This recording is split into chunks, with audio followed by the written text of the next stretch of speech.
j'espère que vous allez bien. Dans cette vidéo, nous verrons dans un premier temps un exemple de concept de calendrier social, puis dans un second temps, pourquoi et comment tu pourrais t'en inspirer. Pour cela, on va se baser sur la série Netflix La Chronique des Bridgerton, pour ne pas changer, qui illustre à merveille cet exemple. Dans la saison 1, épisode 1 de la Chronique des Bridgerton, Lady Violet, la mère de Daphné, dit à cette dernière, ouvrez les guillemets, Anthony s'est occupé de notre calendrier social jusqu'au mois de juin. Alors, qu'est-ce qu'un calendrier social à cette époque ? Le calendrier social se calque sur la vie politique à Londres qui démarrait en novembre et se terminait au début de l'été. Cette période est appelée la saison et il y avait un pic dans cette saison que l'on appelait la haute saison qui démarrait après Pâques et se terminait au début de l'été. Il s'agissait bien d'une monarchie, mais le roi n'était pas seul à gouverner. Il y avait le Parlement qui avait également une forte influence sur les décisions politiques du pays. Le Parlement était composé de 2 chambres, la Chambre commune, représentée par des députés élus de chaque circonscription, puis la Chambre des Lords composée de ducs, marquis, comtes, vicomtes et barons. Ainsi, lors de saison et de la haute saison, les femmes de ces messieurs organisaient des bals et événements exclusifs afin de tous se retrouver. Cela leur permettait d'expandre leur business, de se faire des contacts ou de les maintenir. Et oui, à l'époque, il n'y avait pas LinkedIn ni le téléphone portable et c'était aussi la période idéale pour rechercher un mari. La série Bridgerton illustre cette période de l'année où ces derniers recherchaient leur futur époux ou épouse.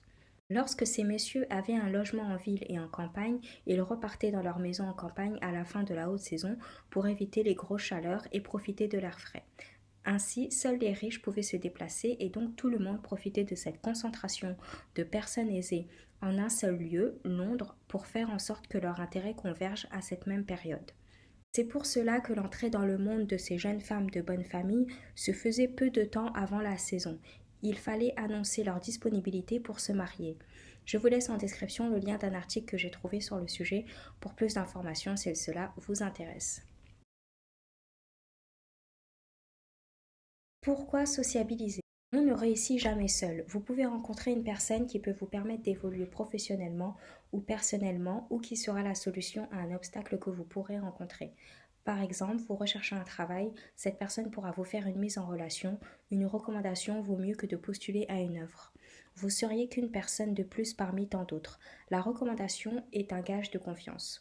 Cela va vous permettre d'être intéressante et de montrer que vous avez une vie remplie et plusieurs activités, que vous n'êtes pas casanière. Il ne s'agit pas de faire n'importe quelles activités, mais de faire des activités qui vous passionnent ou des activités qui vous permettront de développer des hard skills, des savoir-faire que vous souhaitez acquérir.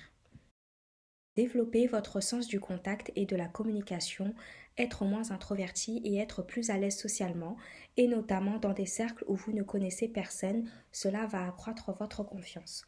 On parle souvent de small talk, ça sera l'occasion de mettre en application vos connaissances dans des situations réelles. Évoluer dans un autre cercle que votre cercle d'amis ou familial que vous connaissez depuis quelques années ou depuis toujours vous permettra de renouveler vos sujets de conversation et d'acquérir d'autres connaissances. Comment vous inspirer de la saison pour créer votre agenda social ? Je vous en avais déjà parlé, mais vous avez le site Sortir à Paris où vous pouvez voir les sorties de la semaine que vous pouvez faire, les activités gratuites que vous pouvez faire également. Essayez de combiner à la fois des sorties gratuites et des sorties payantes, ainsi vous ne rencontrerez pas forcément le même type de personnes.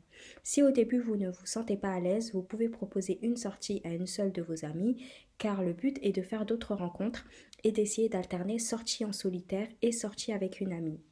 Connaître les événements de votre ville, c'est important car vous pouvez avoir une personne qui un jour vous demande l'adresse d'un bon resto ou d'une idée de sortie le week-end. Cela vous angoisse de sociabiliser, commencez à parler avec les personnes que vous rencontrez au quotidien, comme la boulangère, les personnes à la poste, mais aussi dans un autre service de votre travail. Soyez comme la Donna dans Soot, elle connaît quasiment tout le monde, il faut vous intéresser aux gens de manière générale. Cela peut passer par donner de simples conseils ou rendre des services comme faire de la mise en relation par exemple, faire des connexions. Organisez une sortie par semaine pour commencer, puis augmenter au fur et à mesure, mais aussi en fonction des activités qui vous intéressent. Si la flemme vous guette, payez certaines activités, comme cela vous êtes sûr de vous y rendre. Pour certaines activités, il faut les prévoir en avance. Par exemple, le lac des Cygnes, il faut le prévoir plusieurs mois en avance. Ce que j'aime bien, c'est qu'il y a des articles d'événements pour chaque week-end si vous ne souhaitez pas sortir en semaine. Mais essayez tout de même de sortir en semaine si vous pouvez afin d'éviter le métro boulot dodo. Par exemple, vous pouvez prévoir une sortie le mercredi où vous vous mettez en télétravail vendredi et donc jeudi soir vous pouvez sortir. En général, vous avez des after-work qui sont organisés à Paris.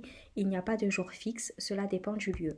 En général, dans les after-work, vous allez rencontrer des personnes actives qui sont en poste. Attention, n'ayez pas une attitude fermée, les yeux fuyants ou les lèvres serrées, soyez good vibe. Ne vous mettez pas la pression non plus, dites-vous que vous êtes là pour passer un bon moment, ce n'est pas l'épreuve du bac. Le principal objectif est qu'en fin de soirée, vous soyez contente d'y avoir assisté et ou que vous ayez eu un échange avec quelques personnes ou ne serait-ce qu'avec une seule personne. Par exemple, comme bon plan, vous avez des places de cinéma à 5 euros du 14 janvier au 27 janvier 2026 dans certains UGC. On est le 18 janvier aujourd'hui. Par conséquent, vous avez le temps au lieu de payer 17 euros, voire 25 euros pour un film. Si jamais vous souhaitez avoir une expérience premium dans un cinéma, je vous conseille le Pâté d'Opéra, celui qui a été récemment rénové et qui est tout blanc.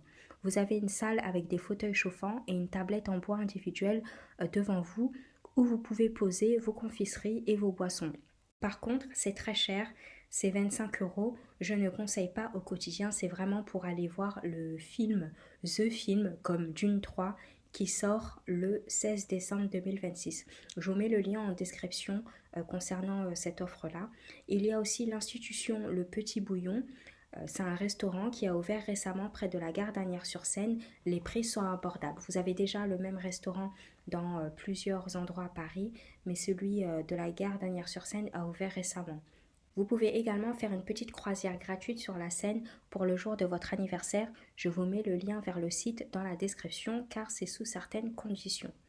Alors, qu'attendez-vous pour planifier votre calendrier social de la semaine prochaine? Challengez-vous et sortez une fois par semaine. Bye les déesses!